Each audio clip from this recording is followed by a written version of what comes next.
તો ધંધુકા નજીક નર્મદા કેનાલ પર નવા પુલના નિર્માણની જાહેરાતો દર વર્ષે થાય છે, પરંતુ જમીન પર હકીકત કંઈક જુદી જ કહાની કહી રહી છે।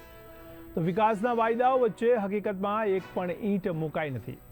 રોજ હજારો વાહનો આ માર્ગ પરથી પસાર થાય છે, તો પુલના અભાવે લોકોને લાંબા ચક્કર કાપવા પડે છે, ત્યારે સમય અને ઈંધણનો બગાડ સહન કરવો પડે છે અને અકસ્માતનો ખતરો પણ સતત માથે મંડરાતો રહે છે।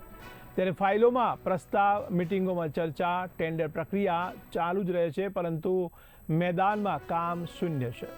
તો કોંગ્રેસના કોર્પોરેટર જયેશ રાસમિયાએ તંત્ર સામે રોષ વ્યક્ત કરી તાત્કાલિક કામ શરૂ કરવાની માંગ કરી છે અને ઉગ્ર આંદોલનની પણ ચેતવણી આપી છે।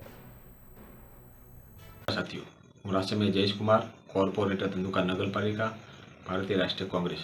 આ સાથે મારી રજૂઆત છે કે ધંધુકા તાલુકામાં ઓનેસ્ટ હોટેલની પાસે જે કેનાલ પર બ્રિજ આવેલો છે તે ઘણા સમયથી જર્જરિત હાલતમાં હતો। તેના કારણે ભારે વાહનો પર પ્રતિબંધ મૂકવામાં આવ્યો હતો। ત્યારબાદ એ રૂટનું નવીનીકરણ કરવાની જગ્યાએ એ પુલની બાજુમાં એક ડાયવર્ઝન રૂટ બનાવવામાં આવ્યો।